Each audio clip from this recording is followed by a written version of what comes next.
Increased volume enhances coverage. Nozzle manufacturers are beginning to include information about droplet size in their catalogs. Spray quality sometimes is used to describe the droplet size created by various nozzles.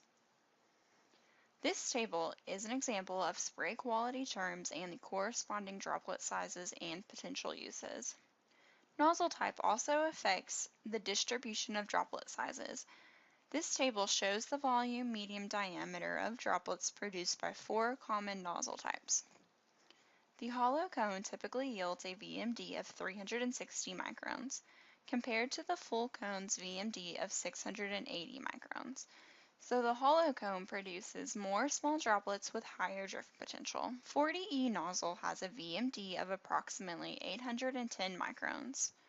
At the same pressure, the wide-angle 110E nozzle has a VMD of approximately 380 microns. Some applications, such as insecticide sprays, require smaller droplets to ensure good penetration and coverage. So be sure to consult the pesticide label and a nozzle catalog. Then choose a nozzle that provides proper penetration and coverage with the largest droplets practical. This table shows the effect of spray angle on droplet size. For each of the given pressures, the volume median diameter decreases as the spray angle is increased. With wider spray angle nozzles, you can operate the boom closer to the ground and still provide the desired overlap. This presents two options. First, use wide angle nozzles and take advantage of lower boom height.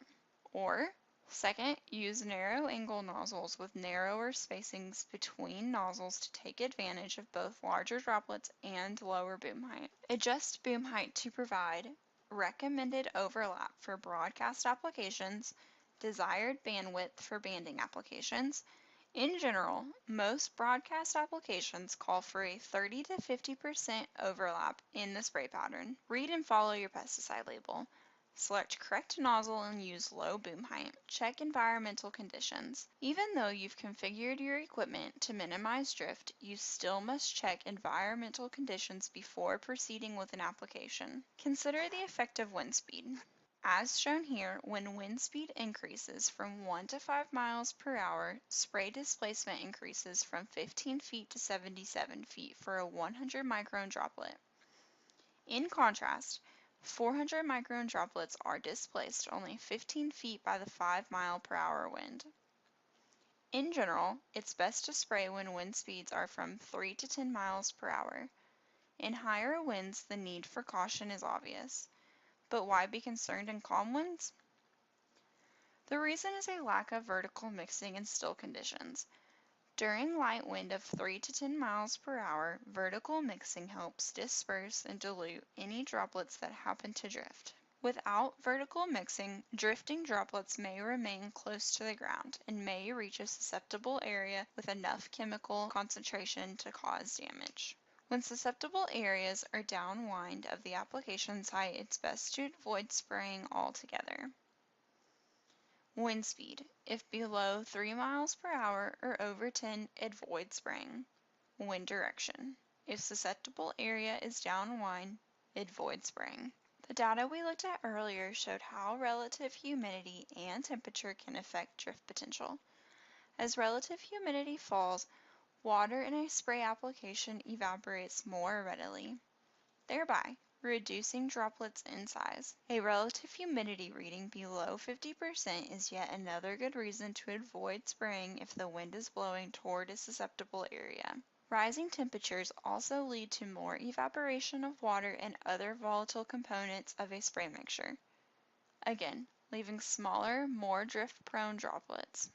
Relative humidity. If less than 50%, use caution. Air temperature. If high, drift potential increases.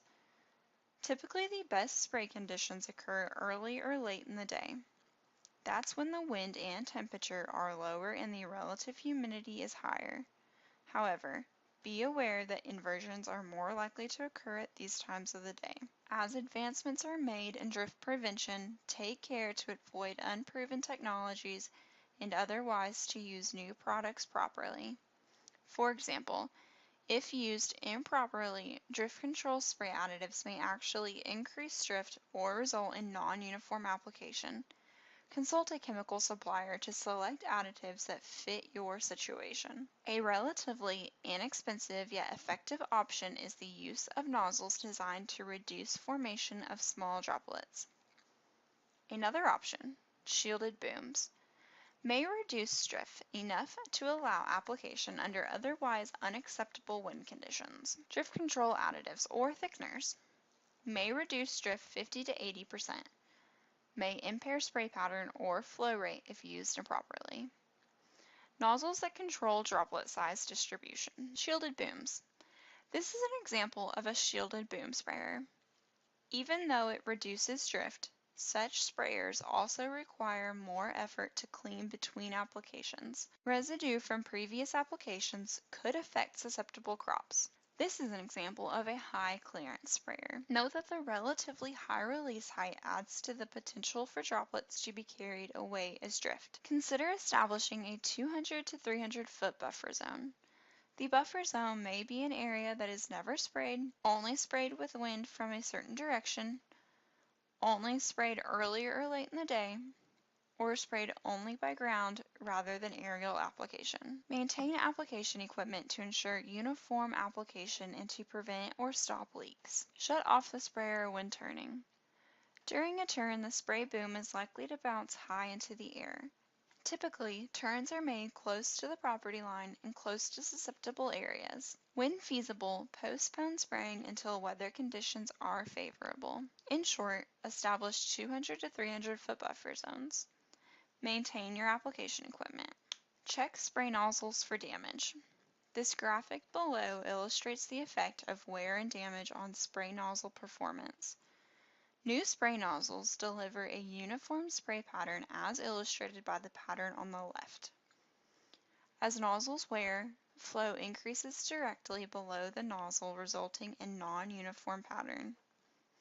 As shown in the center, nozzles damaged by contact with the ground or improper cleaning have unpredictable spray patterns as shown on the right.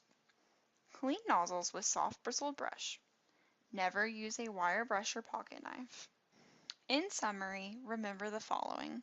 To minimize vapor drift, select low volatility pesticides. Always read and follow label directions even if you've used the product before. Manufacturers sometimes change the formulation and the label directions. Select nozzles that give larger droplets. Be sure the selection will provide adequate coverage for effective pest control. Operate at low end of the nozzle manufacturer's recommendation. Operate at low end of the nozzle manufacturer's recommendation for operating pressure. Spray early or late in the day to take advantage of lower temperature, higher relative humidity, and lower winds. Spray when wind is 3 to 10 miles per hour. Spray when susceptible areas are upwind. Consider 200 to 300 foot buffer zones to protect susceptible areas. In some cases, use a larger buffer zone or choose not to spray. Consider drift reduction additives, but use them cautiously.